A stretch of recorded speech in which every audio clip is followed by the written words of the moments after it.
Hey, what's up guys, TechTime here and I am back again with a brand new video. So before I begin this one, I want to thank you all so much for watching. I appreciate all my new subscribers and even my old subscribers.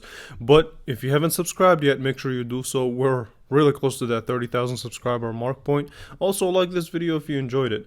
With that being said, today we're going to be doing the final review of the OnePlus Nord N30 5G, and this will be broken down to a couple of categories: design, display, specs and performance, camera of course, and I'll round it up in kind of a conclusion. So let's go ahead and start and talk about the design itself. So this time around, OnePlus decided to go with this kind of a glossy material, and let me tell you this, it is really shiny. You guys don't even know the half of it.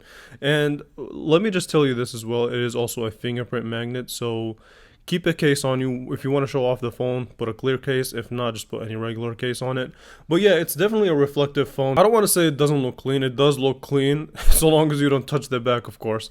But yeah, I mean, it gives it a nice look, unique look.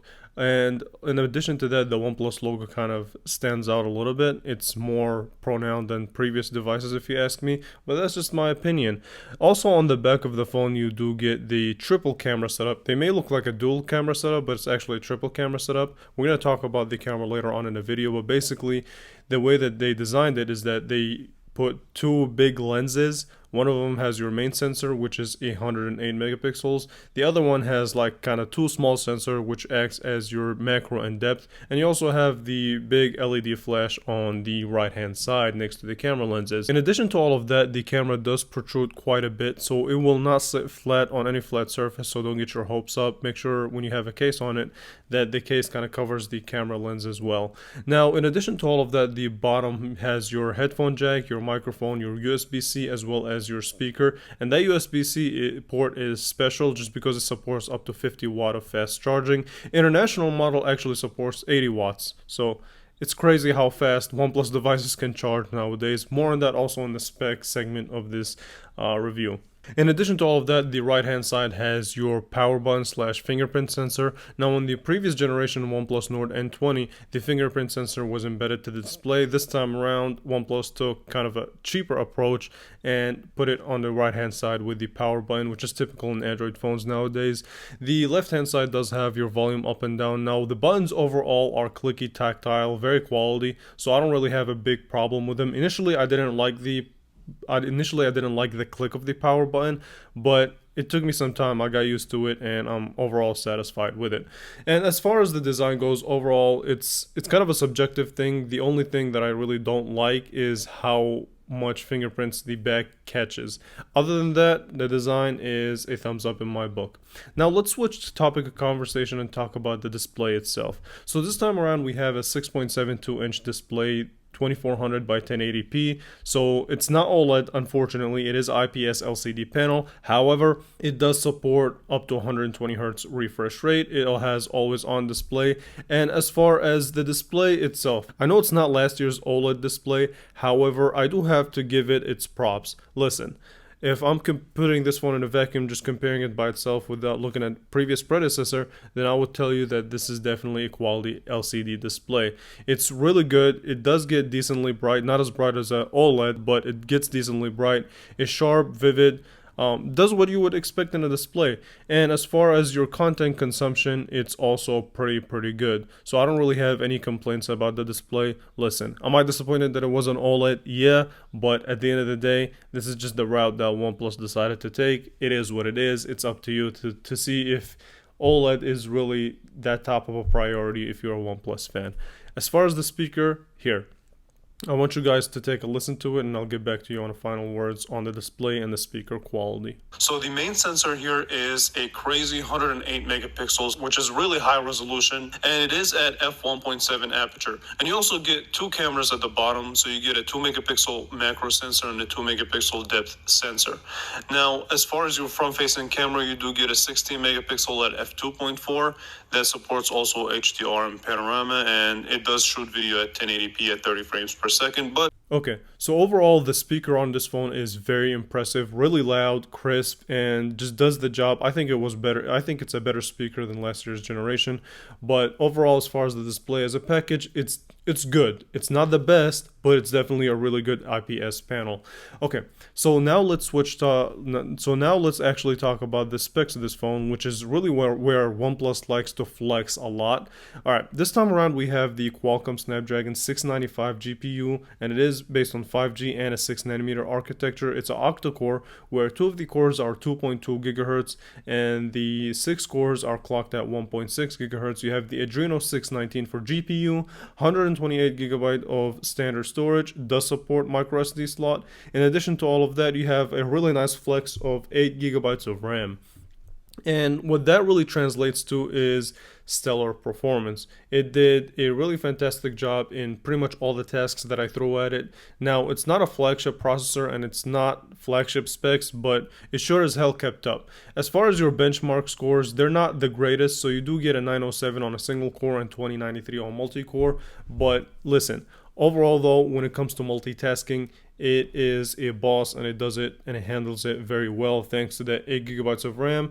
The only problem that I have about this performance package is that OnePlus is not really going to support this phone in the long run with Android updates, which is kind of disappointing in my book. Listen, if you want a phone to last longer, you got to keep up with the updates. Otherwise, you're just gonna have a lot of security issues, and it's not gonna look good in the long run. So it's almost as if like OnePlus wants you to upgrade every year, and they just didn't care about updating this phone. So you're only gonna get one more software update, and then that's it. All right. So the other so the positive thing that you can take out of this is also the fact that it does have a nicely sized 5000 milliamp hour battery, and it does a fantastic job with battery life. Even standby on this phone is actually really good, and also the fast charging will top you off stupid fast, like out of this world fast. But yeah, besides the point, overall as a performance, it gets a thumbs up from me. OnePlus did its thing. But now let's actually talk about the camera setup. So like I said, it's going to be a triple camera setup, 108 megapixel on the main sensor, which is really what we're going to be discussing. And I'm not going to spend too much time on the camera. I did a full camera review right in the description below. But overall, here's what I have to say as far as quality. So first of all, the 108 megapixel is not going to be set on by default, so you do have to go to the settings and actually switch it to high res, which will allow you to shoot in the 108 megapixels. And as far as image quality, so with the standard lens, if it's not turned on to 108 megapixels, it gives you some pretty decent shots, and it is at 12 megapixels. But when 108 megapixels is turned on, you obviously get that crazy stupid 108 megapixel resolution that will allow for a really close-up zoom.